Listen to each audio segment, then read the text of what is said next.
Déclarations hostiles aux réseaux sociaux se multiplient et lorsqu'elles viennent de ceux qui les ont créés, elles prennent une autre dimension. Ce mois, dans Vanity Fair, c'est l'un des inventeurs du web, Tim Berners-Lee, qui a lâché la bombe.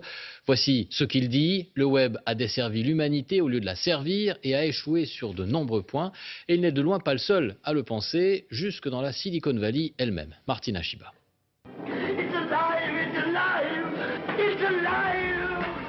Vous vous souvenez de Frankenstein avec la créature qui échappe à son créateur et qui fait si peur?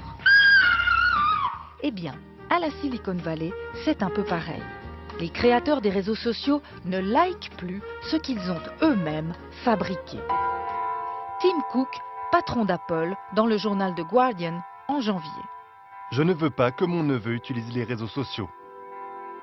Jaron Lanier, pionnier de la réalité virtuelle et qui vient de publier 10 arguments pour quitter les réseaux sociaux tout de suite.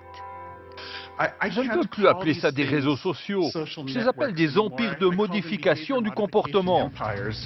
Désormais, on assume ouvertement d'avoir manipulé les cerveaux. Tristan Harris, ancien ingénieur de Google.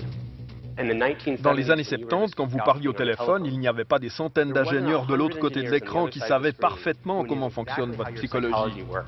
Sean Parker, cofondateur de Napster et qui possède des parts de Facebook.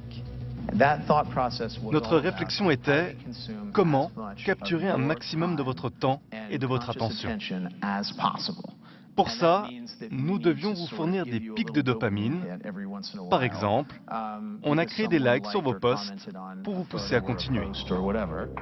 Autre exemple, l'autoplay, les vidéos qui partent sans que l'on ait besoin de cliquer. Le but est de provoquer une addiction. Chamath Palihapitiya, ancien vice-président de Facebook. Nous avons créé une machine qui déchire le tissu social. En fabriquant des outils qui sécrètent de la dopamine à répétition et du plaisir immédiat, nous avons détruit le fonctionnement de la société. Signe révélateur, les papes du numérique mettent tous leurs enfants dans cette école Waldorf. Pédagogie, zéro écran, zéro ordinateur, zéro robot. Plusieurs d'entre eux ont d'ailleurs créé un centre de technologie humaine.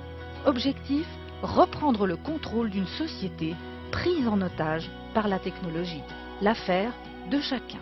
Ce que je peux contrôler, c'est ma décision de ne pas utiliser cette merde et de ne pas laisser mes enfants utiliser cette merde.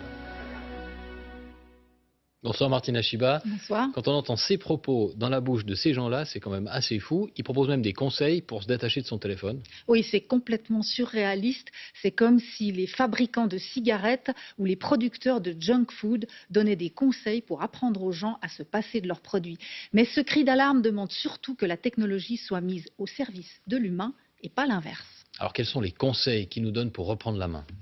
Alors, on pourrait faire ça. Mais la réaction de la plupart des gens, ce serait ça. Donc, ils préfèrent donner des petits trucs pour se descotcher de son appareil. Supprimer les réseaux sociaux, Facebook, Twitter, Instagram, de son portable et ne les utiliser que depuis son ordinateur. Supprimer les notifications. Elles sont en rouge exprès pour attirer l'œil. Ne garder que celles qui permettent de communiquer avec des personnes réelles, donc téléphone, messagerie. Mettre tout en gris. J'ai testé, je vous assure, ça calme parce que les couleurs sont spécifiquement étudiées pour rendre votre écran sexy. Pour ça, il vous suffit d'aller dans Réglages, Accessibilité, modifier l'affichage et filtre de couleurs. Ne gardez sur l'écran principal, sur la homepage, que ce qui est strictement nécessaire. Et enfin, ne pas utiliser le téléphone portable comme un réveil. Trouvez autre chose. Ça évite que ce soit le premier geste en se levant et le dernier geste en se couchant. Alors, dit comme ça, ces conseils semblent un peu basiques, un peu gnangnang, mais essayez déjà de les appliquer. Vous verrez, c'est pas si simple. Allez, courage! Merci beaucoup Martina. Je vais mettre mon téléphone de côté du coup. Voilà, c'est fait. Merci beaucoup.